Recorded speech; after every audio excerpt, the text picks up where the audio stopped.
Hey everyone, and welcome to another episode of Anatomy of Drawing a Comic Pinup.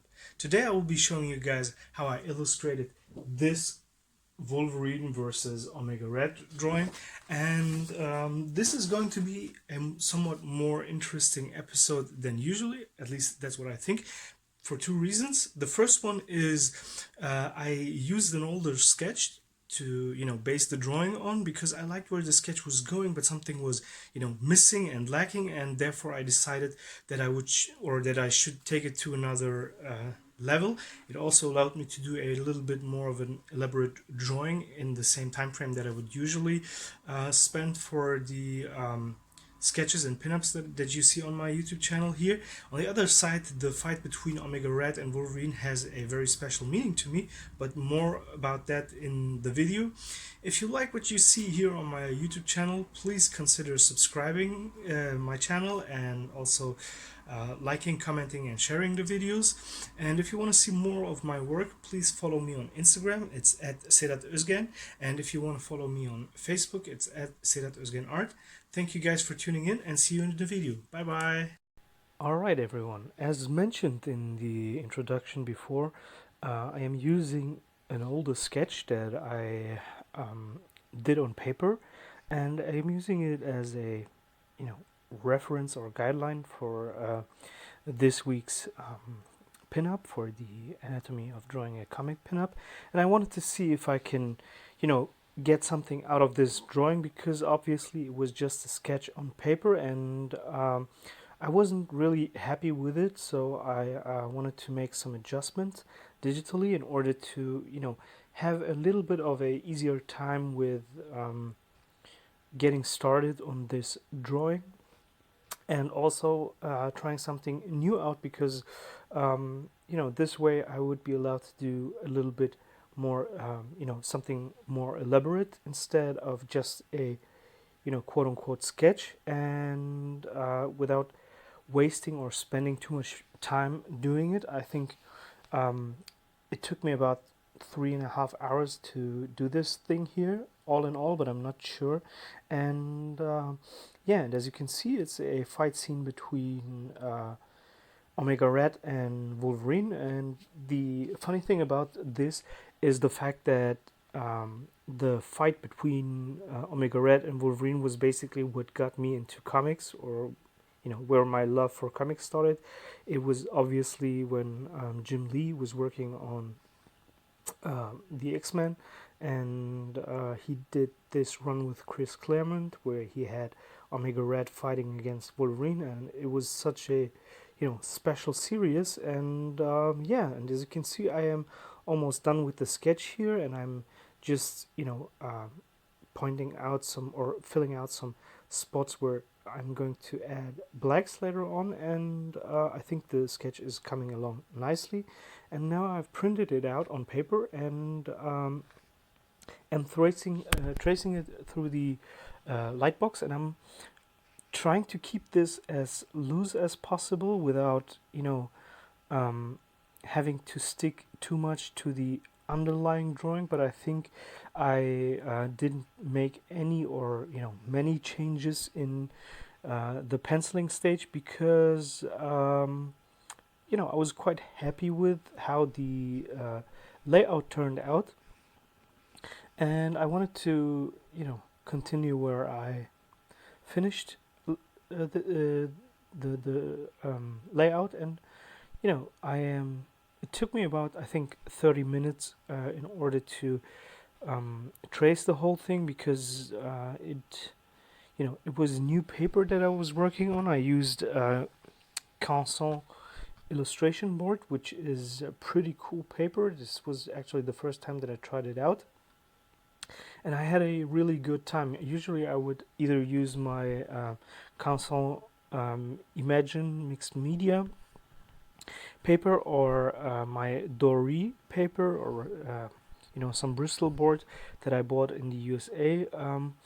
But this time I wanted to see how the Canson illustration board is holding up, and I really liked how it reacted to the microns and the ink on the paper.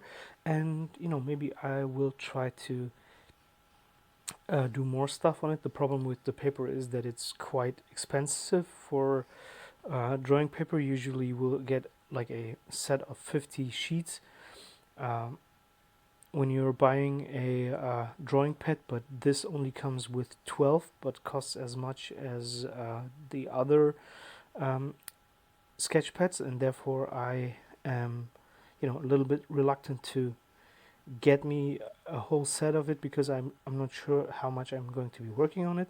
And since I haven't worked on this paper before, I am um, you know required to do some um, line checks on the side of the paper before I use it on the drawing, because you don't want to mess a nice drawing up by using the wrong pens or the wrong ink, and you never really know how the paper reacts to certain ink brands because, or certain ink from certain pens, because not every pen will have the same ink, and although most of the time it's pigment ink, it can from brand to brand be different in some regards, and therefore I wanted to make sure that I don't mess up a drawing that I'm enjoying and that I like, and therefore I was using the side of the paper as my testing field, and it's coming quite nice along. I really enjoy how, or like how Omega Red's face is turning out, and I'm trying stuff out on his hair because I wanted to make sure that the hair looks like actual hair. And Omega Red is supposed to be a Russian character with very bright and blonde hair. It's almost like platinum blonde or something like that, and therefore I wanted to make sure that his hair looks um, very blonde-ish without being covered by too much shadow or shading. And I also gave him a somewhat thinner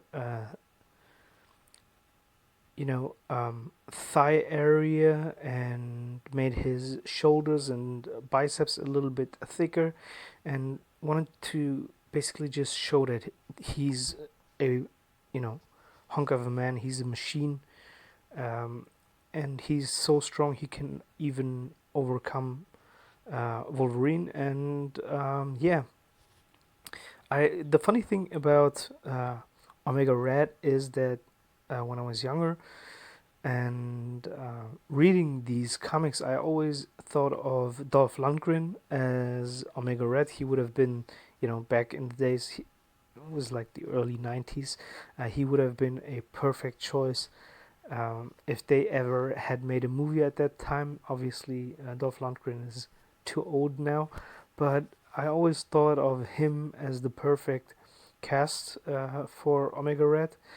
But I think those days are obviously over, and still, it would have been a cool idea. And as you can see, the drawing is slowly but surely coming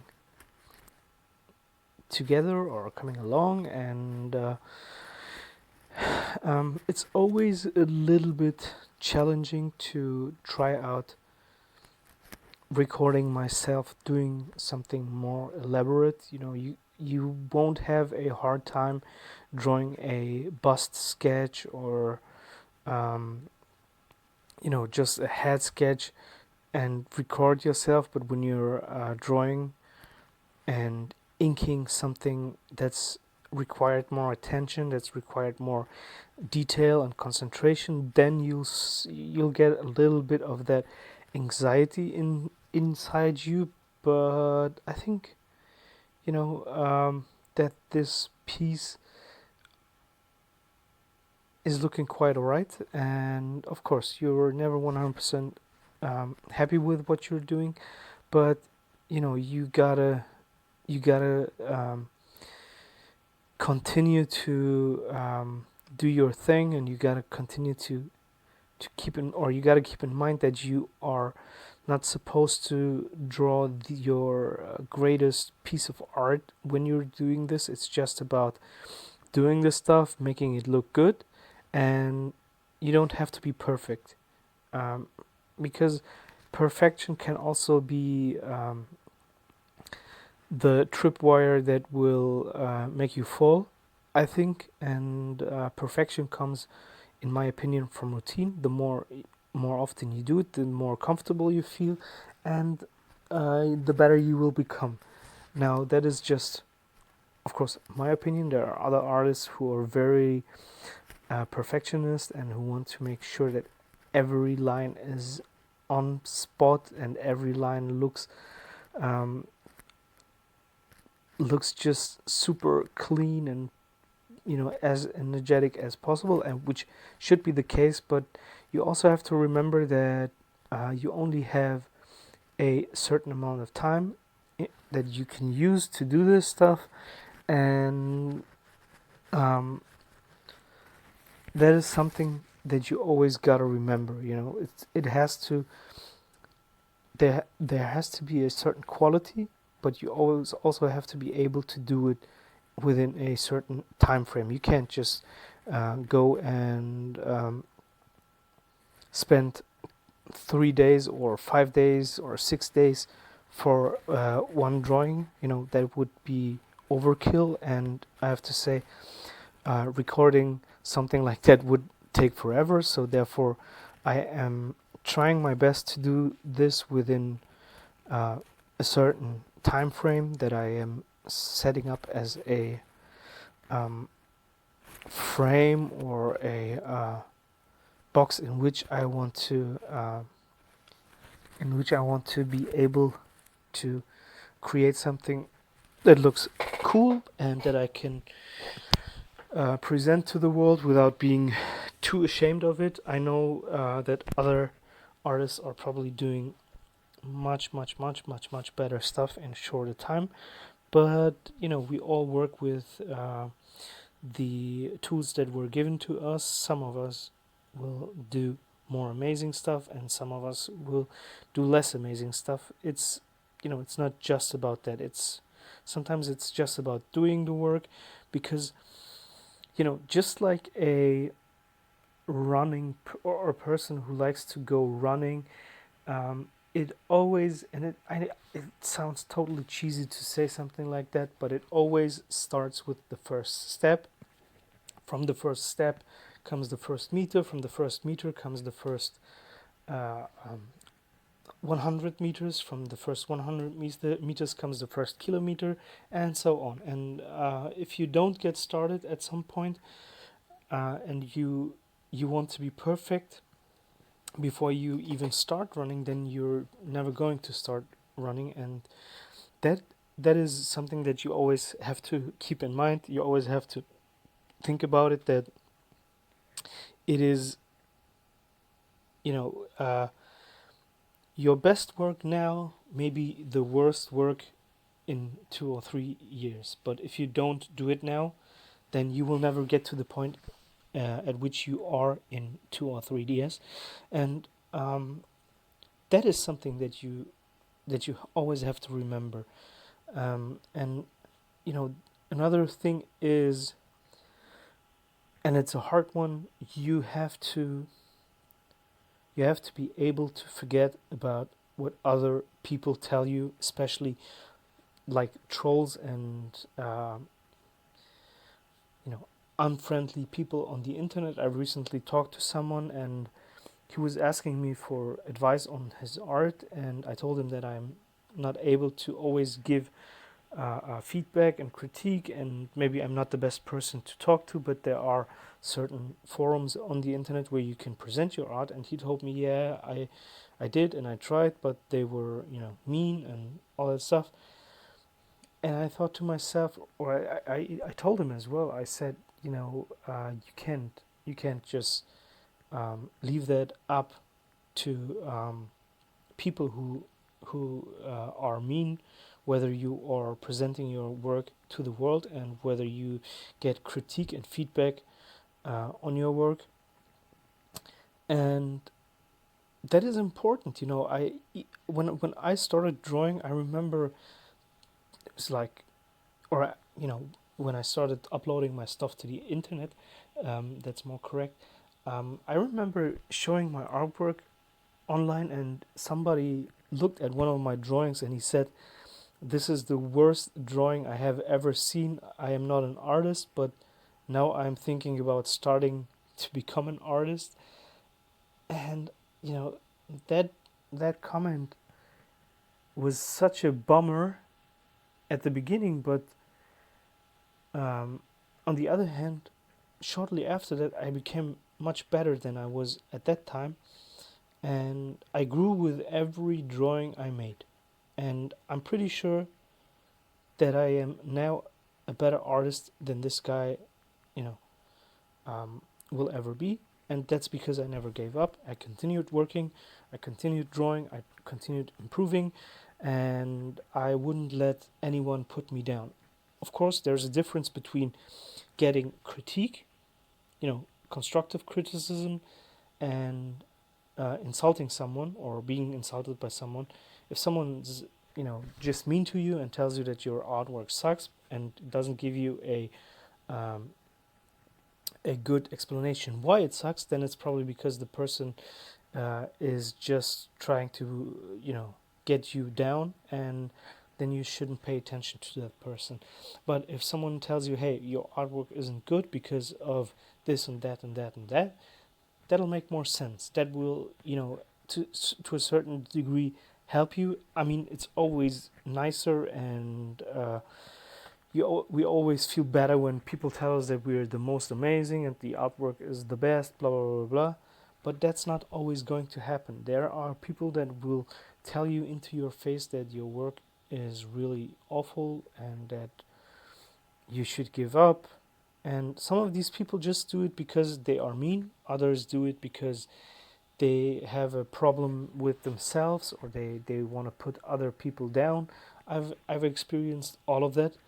And sometimes you will meet people who want to help you, and they will be nice and friendly to you, and they will tell you, hey, you have to work on this and that, but they do it in a more educational way, and they do it more civilized, and those are the people that you should listen to. If someone's offering real advice and that person is being cool towards you, then you should try to take their feedback serious, and don't don't be the guy who says, yeah, this is my style, I'm drawing this way because, or the anatomy is off because I'm drawing this way or that way. That's not the truth. That's not the truth. You should try to listen to people who know what they're talking about in order to understand or to improve and maybe understand what they are trying to say. Anyways, as you can see, the drawing is almost, not almost, but we're quite there, uh, running or heading towards the finishing line, and I'm still kind of not sure what I think about the drawing, but I mostly like it, and I hope you guys do as well. And once again, if you enjoy these videos, if you like what you see here, please also subscribe to my channel, like, comment, and share my videos, and also follow me on Instagram and Facebook. Uh, Instagram is at Sedat Özgen, and Facebook is at Sedat Özgen Art, where you can see my drawings, my work in progress, and there you can see how I fixed some ink drops that fell onto the drawing. But I'm also adding some white out in order to emphasize the snow and the cold environment in which these two are fighting, and I do think that it turned out nicely. I'm adding some highlights with the whiteout pen now, and I think the drawing looks quite alright. And it's not a Jim Lee piece or not a Travis Charest piece, but it's alright, and I think it's good and it's presentable. And yeah, and I'm almost finished here. Thank you for tuning in, and see you guys soon. Bye bye.